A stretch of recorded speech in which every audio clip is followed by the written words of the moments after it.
Hello SPS Astrology lovers, this is Shankar Pratap Singh and you are watching SPS Astrology। दोस्तों, सवालों का सिलसिला शुरू करते हैं और आज का जो सवाल है वो हमें भेजा है अमन जी ने और ये लिखते हैं 6 ग्रह वक्री कुंभ लगन में हो तो लाइफ कैसी रहेगी, इस पर वीडियो बनाओ सर जी। राहु केतु शनि बुध मंगल गुरु ऑल वक्री। तो अमन जी का क्वेश्चन बहुत अच्छा लगा कि अमन जी ने पूछा है कि 6 ग्रह अगर वक्री होते हैं तब हमारे जीवन में क्या घटनाएं हो सकती हैं, और जिसमें से आपने ये बोला है कि राहु केतु भी वक्री है। देखिए अमन जी, राहु केतु तो ऑल टाइम वक्री ही रहते हैं। किसी के भी चार्ट में अगर आप देखेंगे तो राहु और केतु ऑल टाइम वक्री ही आपको मिलेंगे। यानी आपके बर्थ चार्ट में 4 ग्रह वक्री हो सकते हैं। राहु केतु वक्री होते हैं, इसीलिए तो राहु केतु की प्लेसमेंट जिस हाउस में होती है उस हाउस से संबंधित चीज़ों को लेके हमें कई बार बहुत ज़्यादा परेशानियां होती हैं। तो शनि राहु केतु 3 ये जो ऐसे प्लैनेट हैं, मैलेफिक प्लैनेट्स हैं, ये जहाँ पर प्लेस्ड हो जाते हैं, जहाँ पर बैठ जाते हैं, उस हाउस से संबंधित चीज़ों को लेके हमें स्ट्रगल करना पड़ता है। लेकिन और ग्रह जो वक्री होते हैं, जैसे मंगल वक्री हो गया, गुरु वक्री हो गया, शनि वक्री हो गया, सूर्य और चंद्र कभी वक्री नहीं होते हैं, शुक्र वक्री हो गया, बुध वक्री हो गया, अगर ये वक्री हो जाते हैं और इनकी प्लेसमेंट किसी पर्टिकुलर हाउस में होती है तब क्या होता है। पहले तो आप ये देखें कि आपके बर्थ चार्ट में कौन से हाउस का लॉर्ड वक्री हो रहा है। जैसे मैंने बताया, सूर्य कभी वक्री नहीं होता है, चंद्र कभी वक्री नहीं होता है, राहु और केतु ऑल टाइम वक्री रहते हैं, तो इनको तो कैटेगरी से बाहर निकाल दो आप। और जितने भी प्लैनेट हैं उनकी आप गिनती कर सकते हैं।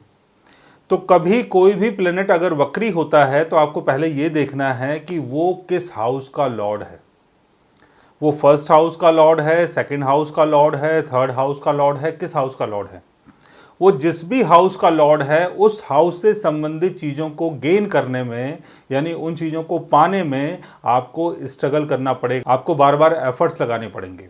और उनकी प्लेसमेंट जिस हाउस में होती है उस हाउस से संबंधित चीज़ों को लेके भी आपको मेहनत करनी पड़ेगी। तो इस तरीके से आप और भी चीज़ों को देख सकते हैं कि जैसे फर्स्ट हाउस का लॉर्ड वक्री है, फर्स्ट हाउस का लॉर्ड अगर 4th हाउस में है तो आपके खुद के कारण, आपकी पर्सनालिटी के कारण आपका जो सुख है वो डिले हो सकता है। लेकिन वक्री ग्रह जो होते हैं वो एक सर्टेन टाइम के बाद आपको काफ़ी बेनिफिट देने की कोशिश करते हैं और काफ़ी आपको बेनिफिट मिलता भी है, क्योंकि वक्री ग्रह को चेष्टा बलि बोला जाता है। यानी जिसके लिए हमें बहुत ज़्यादा चेष्टा करनी पड़ती है, बहुत ज़्यादा कोशिश करनी पड़ती है अगर हमारे बर्थ चार्ट में वो ग्रह वक्री होता है तो। और जब हम ज़्यादा कोशिश करते हैं तो उसका रिजल्ट भी ज़्यादा मिलता है। लेकिन ग्रह अगर वक्री हो जाता है और किसी हाउस में अगर उसकी प्लेसमेंट है तो उस पर्टिकुलर हाउस से संबंधित चीज़ों को लेके, और जिस हाउस का वो लॉर्ड है उस हाउस से संबंधित चीज़ों को लेके हमें इनिशियल लाइफ में काफ़ी स्ट्रगल करना पड़ सकता है।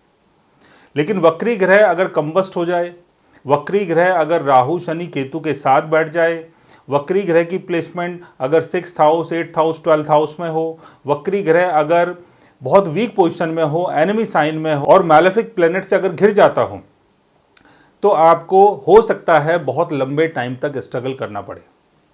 लेकिन वक्री ग्रह, जैसे मैंने बताया कि वक्री ग्रह जिस पर्टिकुलर हाउस में बैठते हैं उस पर्टिकुलर हाउस से संबंधित चीज़ों को लेके आपको स्ट्रगल करना पड़ता है, और जिस हाउस का वो लॉर्ड होता है उससे संबंधित चीज़ों को लेके भी आपको स्ट्रगल करना पड़ सकता है।